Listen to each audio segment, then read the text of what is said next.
ক্ষীর ভাওয়ানি হল একটি হিন্দু মন্দির যা ভারতের জম্মু ও কাশ্মীরের শ্রীনগর থেকে 2-5 কিলোমিটার উত্তর পূর্বে গান্ডারবালের তুলমুল গ্রামে অবস্থিত। এটি একটি পবিত্র বসন্তের উপর নির্মিত হিন্দু দেবী ক্ষীর ভবানীকে উৎসর্গ করা হয়। হিন্দু দেবদেবীদের প্রথা অনুসারে দেবীর অনেক নাম রয়েছে, যার মধ্যে রয়েছে রাগণ্য বা রাজনা। এর সাথে দেবী, মাতা বা ভগবতীর মতো সম্মানের ভিন্নতা রয়েছে। ক্ষীর শব্দটি একটি দুধ এবং চালের পুডিংকে বোঝায়, যা দেবীকে প্রসন্ন করার জন্য দেওয়া হয়। ক্ষীর ভাওয়ানিকে কখনো কখনো দুগ্ধ দেবী হিসেবে অনুবাদ করা হয়। ক্ষীর ভবানীর পূজা কাশ্মীরের হিন্দুদের মধ্যে সার্বজনীন। তাদের বেশিরভাগই তাকে তাদের প্রতিরক্ষামূলক পৃষ্ঠপোষক দেবী কুলদেবী হিসাবে পূজা করে। এখানে পবিত্র বসন্তের নিজস্ব সংযুক্ত বিশ্বাস রয়েছে। এখানে প্রতি বছর একটি নামকরণ মেলা অনুষ্ঠিত হয়। এটি অমরনাথ তীর্থযাত্রার পরে এই অঞ্চলের হিন্দুদের বৃহত্তম সমাবেশগুলির মধ্যে একটি। জম্মু ও কাশ্মীরের মহারাজা প্রতাপ সিং এবং মহারাজা হরি সিং মন্দির নির্মাণ ও সংস্কারে অবদান রাখেন।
মন্দিরটি কাশ্মীরের কাশ্মীরি হিন্দুদের জন্য সবচেয়ে গুরুত্বপূর্ণ মন্দিরগুলির মধ্যে একটি। আবাসিক দেবতা ক্ষীর ভাওয়ানি এই অঞ্চলের প্রিয়। মন্দিরে একটি হেপ্টাগোনাল স্প্রিং দেবীর চারপাশে অবস্থিত।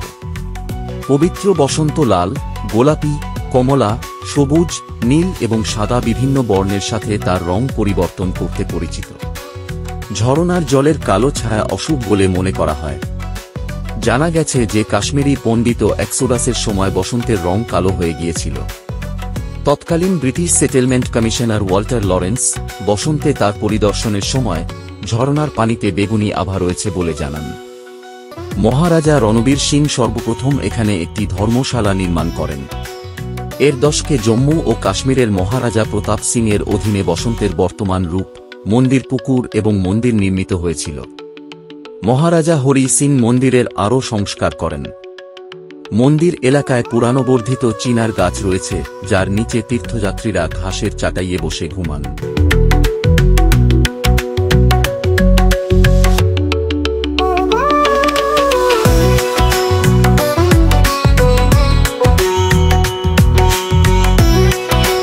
ক্ষীর ভাওয়ানি মেলা বা উৎসবে কাশ্মীরি হিন্দুদের বার্ষিক জমায়েত এবং অন্যান্য তীর্থযাত্রী ও পর্যটকদের দেখা হয়।